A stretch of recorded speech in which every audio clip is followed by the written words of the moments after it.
Olá, meus irmãos, meu saravá a todos, espero que todos estejam bem. Hoje nós vamos falar sobre um assunto chamado sincretismo religioso. O que é o sincretismo religioso? Né? O sincretismo religioso é o ato de você sincretizar, né? Fazer referência a algo de uma religião e como se fosse a mesma de outra religião, né? Como por exemplo, o orixá Ogum, né, que é um dos mais conhecidos aí até por quem não é da nossa religião, ele é sincretizado, né, pelo santo católico São Jorge. Então vamos lá aqui, ó. São Jorge, né, ele é sincretizado como Ogum e vice-versa, né? Mas por que isso aconteceu? Como isso aconteceu, né? É, no início, na época da escravidão, né, quando os pretos vieram para o Brasil, escravizados, né, nos navios negreiros, tudo, eles trouxeram consigo a, a sua própria religiosidade, né? Trouxeram a religiosidade deles com eles. E o que aconteceu? Eles queriam cultuar os deuses deles, só que eles não tinham meios de cultuá-los aqui no Brasil. E inclusive, né, o Brasil ele era um país católico. Então, quem não fosse católico, né, sofria perseguição. Então, os pretos, eles tiveram uma ideia de sincretizar, utilizar-se do santo católico para poder cultuar os seus orixás. Porque quando eles estivessem lá nas senzalas deles ou em algum lugar que os senhores de engenho, né, os seus donos, entre aspas, na época não eram donos, né, vissem eles fazendo lá suas cantorias, suas rezas, seus oriquis, há uma imagem católica, mesmo que os brancos, né, eles não entendessem o que eles estavam falando, o ato deles verem a imagem católica lá na frente e os pretos ali embaixo cultuando, né, na frente daquela imagem, cultuando aquela imagem, dava-se a entender para eles que aqueles pretos tinham se convertido, né, porque muitos deles eram obrigados a se converter, né, muitos não, né, praticamente todos, enfim, mas essa é questão de história, tá? Então, nisso, aí começou a surgir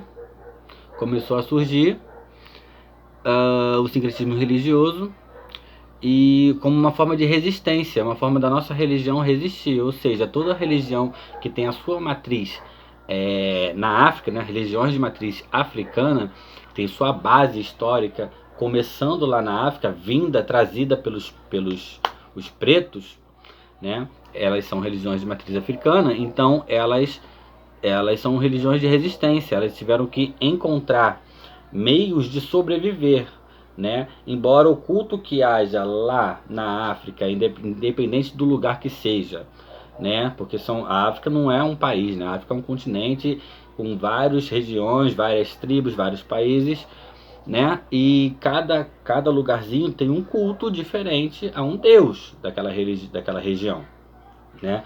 Pode ser, tem lugar que cultua orixá, tem lugar que cultua Inquice, né?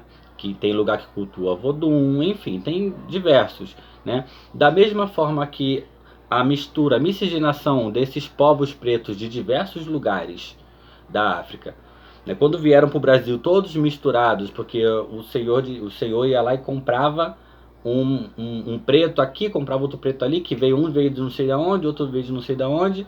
Cada um tinha cultos diferentes, cada um cultuava orixás diferentes, outros cultuavam voduns, outros cultuavam inquices, né? Então, além do sincretismo religioso dentro com os santos católicos, na verdade, houveram também os sincretismos religiosos entre os próprios povos africanos, né?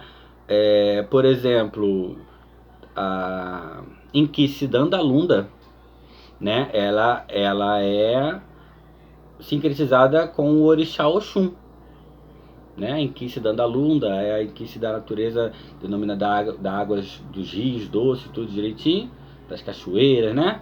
E o orixá Oxum também tem uma característica dessa, das águas. Então houve também esse sincretismo, né?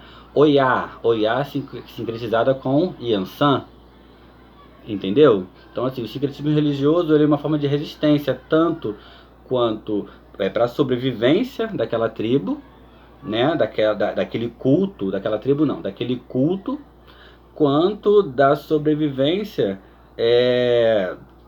como eu vou falar para vocês, cultural, histórica e daquela fé daquele povo, né? Então é isso, sincretismo religioso, né? Somos de uma religião de resistência, independente de qual seja a sua religião.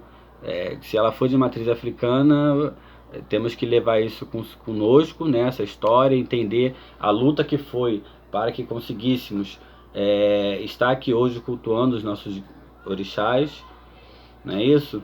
E lembrei de uma coisa, há um debate muito grande das novas umbandas, né? Novas umbandas, que falam muito sobre se deve ter imagens ou não deve ter imagens no terreiro, no gongá, né?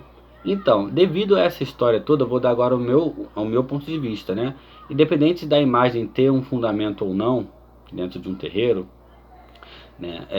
Eu acho importante nós termos as imagens no nosso congá, justamente para poder nos lembrar dessa história, da resistência que houve lá atrás, quando o nosso povo tentou, não deixou nossa religião morrer, o culto aos orixás morrer, né? Então eu acho muito importante ter sim essas imagens no nosso congá, né?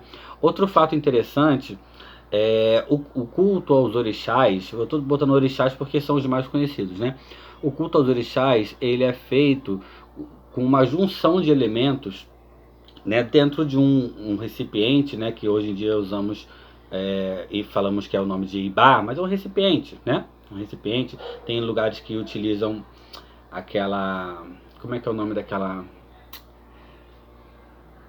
Chamam de tirrina, outros chamam de cuia, mas tem um nome, cabaça. Tem uns que são cultuados dentro de uma cabaça, beleza? Mas, então, são postos elementos ali dentro, feita uma sacralização, né? Um ato sacramentalizado ali dentro, né? Com bichos, com ervas, com diversas coisas, onde ali, coisas que identificam aqueles orixás, e ali naquele recipiente nós cultuamos o orixás, energias daqueles orixás, são feitas ali dentro daquele recipiente. Dentro desse recipiente existe uma pedra chamada Okutá, né? Esse Okutá, que muitas pessoas chamam de Otá, mas o correto é Okutá. Esse Okutá, ele ali, ele é como se fosse o coração do orixá, ele é como se fosse o próprio orixá, aquela pedra, sabe? E essa pedra era colocada dentro das imagens dos santos católicos, sabe aquela história do santo do Paoco? É isso aí, aquela imagem oca, e dentro eles colocavam aquela pedra, ou seja, quando os pretos estavam ali de frente para aquela imagem, de cabeça batendo cabeça, né, de cabeça no chão, estavam ali rezando, dançando ali na frente daquelas imagens, eles estavam ali cultuando seus próprios orixás, sacramentados ali naquela pedra chamada Okutá. É isso. Então a nossa história de resistência, né, a história da nossa religião é muito interessante, muito boa, assim. Aconselho a todos procurar saber um pouco mais, que eu estou sendo aqui tentando ser bem rápido, né? O vídeo já está aí com quase 10 minutos, tá bom? Então galera, um grande beijo para vocês, obrigado por mais esse vídeo e axé!